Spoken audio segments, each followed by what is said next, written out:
hope, or I'm going to explore the possibility that hope is one of those four-letter words. And it's based on this, loosely based on this quote from Eckhart Tolle. The past gives you an identity, and the future holds the promise of salvation, of fulfillment in whatever form. Both are illusions. I'm going to read it one more time.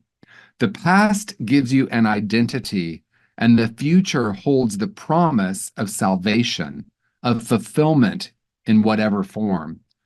Both are illusions. So, a very simple way to say it is the only moment that actually exists is this one. Right here, right now, there is no fear and there is no hope. There's only present moment awareness. And then the mind creates a whole paradigm, a whole point of view, a whole story around the past, who we are, what has molded us to be the person that we are, the family we came from, the part of the world we come from, our political affiliation, what religion we grew up in. And as Eckhart Tolle says, that is the illusion of the mind. Only if we understand the nature of reality. So if I believe I am my thoughts or opinions, then that is indeed the truth. In unity teachings, we call that relative reality versus ultimate reality. Ultimate reality is we came into this world as a spark of divinity, and that's the truth of who and what we are. All else is illusion.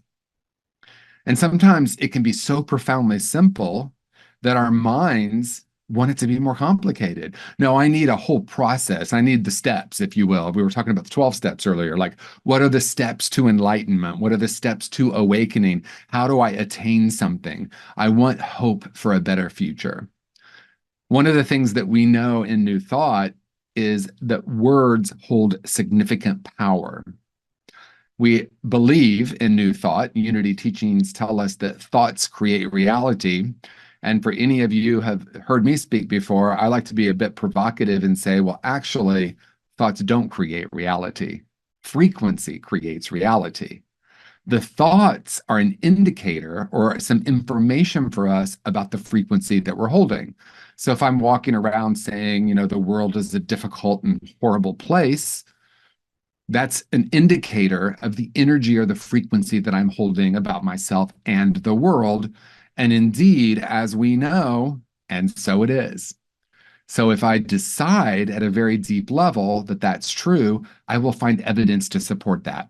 We now call it confirmation bias, but in New Thought teachings, we talk about thoughts held in mind create after their kind. And really what we're saying, if we go in a little deeper, as I said, is it's really frequency creates reality. So if I'm walking around vibrating with the brokenness that I believe that I am, I will discover that in every situation. And then we end up thinking that if the world could just change, then I could be free. But the reality is, once I'm free, we will see the world change. And in some ways, it's so profoundly simple. And many spiritual teachers have told us this for centuries. Buddha lived over 2,500 years ago and sat under the Bodhi tree to reach enlightenment and discovered that enlightenment was an inner journey and discovered that the middle way was something really powerful. And the middle way was that it's not necessarily about the fasting or the meditation, although that can be part of it, that it's actually about being centered in the truth of our being. And so in unity teachings, we have the foundational principle: there is only one power and one presence active in the universe and in my life. And on Sundays, doesn't that sound great? What about if we turn on the TV? What about if our partner says something and we have that moment where we find ourselves, oh, how could you say that? It's an indicator that our reaction, our response to life, responsible means our ability to respond. If I find myself in reaction, that's a beautiful thing because that allows me to see where there's an opportunity for deeper healing. So hope is actually this idea that one day it'll be better. And what we know, like I said about in New Thought, is those words hold so much power. So saying hope, I hope for a better future, is saying that something isn't okay right now. And so if you're looking around and saying, but wait a minute, not everything isn't okay right now. There's all these conditions in my life, there's these conditions in the world. How can we say they're okay? The question is, what gets created when I believe there's something wrong here? And what might get created if I were to say, in the midst of this, I have access, as the beautiful reading that David interpreted from the Daily Word, access to an intuition of how to be in the world. And as Jesus said, be in the world, but not of the world. So Buddha tells us that the path to freedom, the path to freedom is to move away from clinging and aversion. Putting it into very simple terms, I want more of this because it feels good, and I want less of that because it feels bad. That is the definition of suffering as Buddha has established it. And so the way that we transcend that is to understand that the truth of who and what we are is beyond right and wrong and good and bad. The beautiful Rumi quote that says there is a field out beyond the ideas of right and wrong. There is a field, I will meet you there. And when we think of a field, we might think of a field with beautiful wildflowers, but the field that we're really talking about is the field of consciousness. To be in the consciousness that is beyond the idea of good and bad and right and wrong, beyond the idea of right doing and wrongdoing, there is this field of curiosity, of presence, of openness. And in that way, we understand that fear and hope are actually two sides of the same coin, not now. Fear is, I'm afraid at some point in the future something is going to happen. And I have a theory about fear. This might not be true for you, but it really rings true for me. Fear isn't really as much about I'm afraid something's going to happen in the future as I'm afraid that something from my past is going to happen again. I'm holding on to the past. I'm holding on to something that feels unresolved, and something in the world reminds me of that. And I think, oh no, not again. And my nervous system starts to go into fight, flight, or freeze, into defending myself, into shutting down, into closing off. That's why I say the greatest freedom we will ever experience is the freedom from the reactive impulse. And the reactive impulse is this innate or deep belief that I must protect myself now. So I must react in some way. I must run away. I must shut down. I must defend. I must lash out. And that reactive impulse comes from a place that feels like there's a wound there, right? My friend Temple Hayes calls it woundology. I love that. When I'm coming from my woundology, I must defend myself. I hold my points of view as the truth, and therefore someone who disagrees with me is wrong. When we're talking about the field, as Rumi was talking about, the field beyond the ideas of right and wrong, if you really hear that, it's not moving beyond right and wrong, it's moving beyond the idea of right and wrong.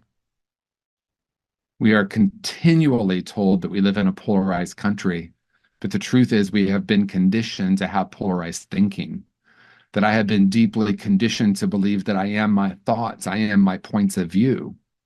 And therefore, if you disagree with me, what? We can't be together. There's going to be conflict.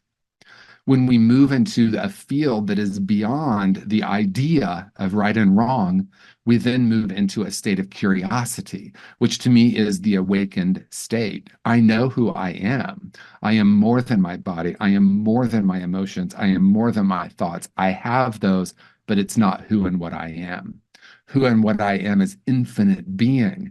And when I meet myself there, when I'm in that field of consciousness, then I can be in this relative reality with curiosity. I had a conversation with someone recently who said, yes, but the other side is trying to steal our democracy. And I said, I have a feeling if I went to what you're calling the other side, I would find some people that were going to say that about your side. They're trying to steal our democracy.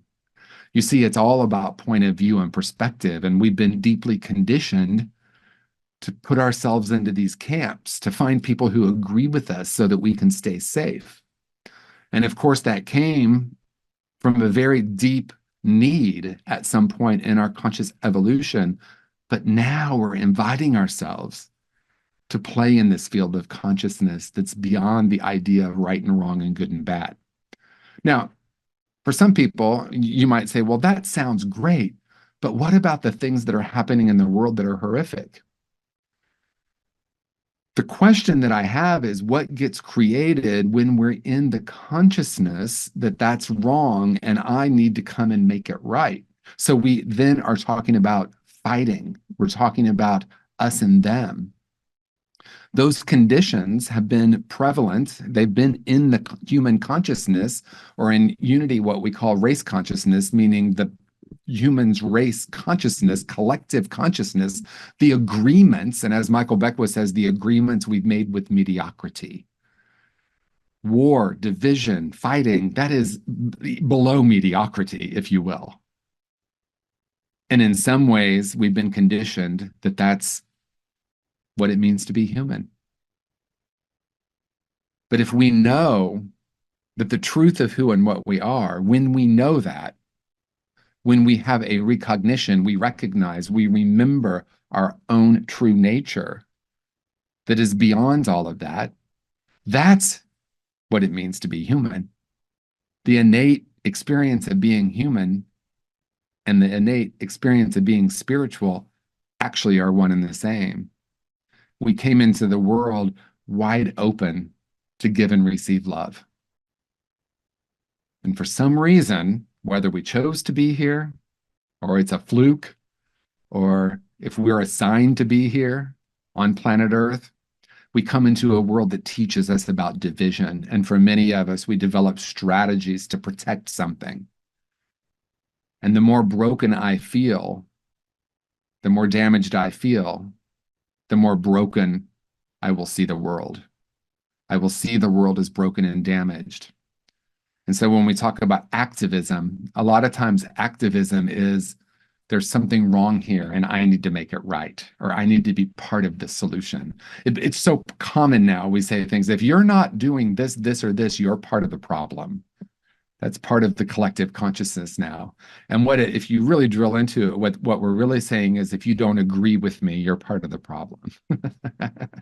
And so we can move to this place where we are beyond our opinions, because as we are centered only in our mind, if I believe I am my thoughts, then I'm always going to be in some way in conflict with someone who has a different opinion, a point of view. There was a survey done of Americans some years back, and the number one thing that Americans desire is safety. And yet for some, if you ask people, well, what is safety? You're going to get a lot of different opinions. For some, it's safety is building a wall. For others, it's tearing it down. For some, safety is we need more guns. For others, safety is getting rid of them completely. And when we get to the essence of who and what we are, it's not only that we can, quote, agree to disagree, which has become a popular way to frame it, but instead we can meet each other with curiosity and openness.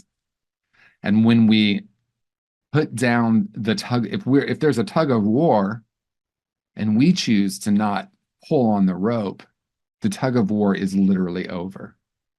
It cannot possibly exist. And yet we think if I let go of this, then this could be my point of view, my idea, my political viewpoints, my religious viewpoints. If I have to hold on to this because I hold it so sacred, and look, that person is pulling, I must fight. And yet if we all at the same moment, just imagine for a moment a world where we all say, rather than doing that, I'm going to take an inner journey.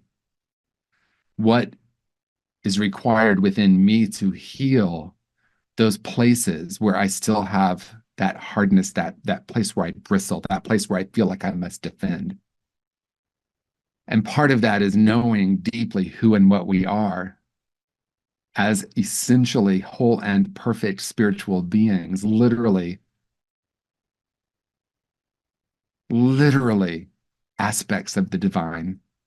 When we know that to be true, then we can look at ourselves through a very different lens. We move beyond forgiveness and into, how can I be at peace now? We move beyond the idea of fear and hope, that two-sided coin, and we say, what am I experiencing now? Who am I really? Course in Miracles says everything is love or a request for love. So as we move out of the idea of everything is love or fear, we can say, I wonder what the deeper request for love is. I know in my own journey, the times that I have caused harm to myself and others, which has been plenty, has always been when I believed I was damaged or broken or limited in some way. And therefore I must, and it's happening unconsciously. I don't think, well, maybe some people do, but I don't know anyone who wakes up and thinks, I hope I hurt a lot of people today. Most of us are so deeply entrenched in our own point of view that we're not necessarily even able to see our own behavior. But when we have a deep connection with the truth of who we are, and we understand that we're not our thoughts, we're not our past, we're not our trauma, we honor all of that has brought us to this moment. But healing can happen instantaneously. Where am I putting my energy? Am I going to continue to hold this narrative about myself and the world and the energy that goes with it? Thought is form. We know that. And that thought form holds a frequency or an energy. So it can become so profoundly simple. What kind of world do I want to live in? Who do I want to be? What kind of world do I want to see? Can I bring that to the world? If I'm going to be an activist, I can be an activist from a place of not, there's these poor people need my help. I must go save them, which many of the models focus on, or this is broken and I need to fix it. But I am you and you are me. And we're having this experience called life. And I can behold the deeper truth in the midst of who and what you are. I'm not here to save anyone. I'm here to serve. And what are we here to serve? We're here to serve this field of consciousness that out beyond right and wrong, beyond hope and fear, there is this field of presence. And the truth of who and what we are is always now. What if this is the most enlightened you'll ever be? What are you going to do with that information? Sometimes I think we think that there's a process. You know, I've been focusing on Buddhism because I spoke this morning at a different spiritual center, and my topic was in unity with Buddhism, looking at how unity principles and Buddhism meet where they meet, and they always meet in love. And Buddha had such a powerful and yet very simple message. I suffer when I have attachments. I suffer when I say, this shouldn't be happening. I shouldn't have done that. She shouldn't have said that to me. So the way we end suffering is we understand deeply who and what we are, and then we meet the world with curiosity. I wonder what the request for love is here. How can I hold a space where we can feel a greater connection? Healing is really wholeness, a return to our own wholeness, a return to the truth of who and what we are. And when we live from this spiritual room, that spiritual room starts to spiritualize our thoughts, spiritualize our bodies, spiritualize our relationships, spiritualize our emotions. We can then welcome all of it. And perhaps that's the greatest gift, that merging of what we have once called spiritual and what we once called human, and understand that it's actually one and the same. Because people will say, well, we're animals. Animals are violent by nature. Look at nature, it's very violent. And look at a precious infant. The truth is, peace is innately who we are. That's the truth of our being. The rest is taught. The rest is taught. We must defend, we must protect, you must find your people. They're the other. And so, what I want to close with is a very simple invitation. What kind of world are you seeing right now? What kind of world do you want to see right now? And the invitation is what within you needs to be healed, released, lived beyond, let go of, whatever word we use, so that we can return to this greater understanding that the truth of who we are is love. And as we hold that projector, we see it everywhere. Can it be that simple? I say yes. So we have come here to be this love, to be this light. And it's a moment to moment choice. Perhaps enlightenment is not a process, it's the truth of who and what we are. And in an instant, I can remember that. And that's what I wish for each of us, is that we have enough awareness to simply remind ourselves of the deeper truth. I have thoughts, I'm not my thoughts. I have points of view, I'm not my points of view. I have this body, but it's not who I am. I am love, I am source, I am light. That is the truth of our being. So we go out into the world now expressing that, radiating that, being that. As Gandhi said, be the change you want to see in the world, not change the world so that you can start to be. And so that's the invitation, and it's profoundly simple.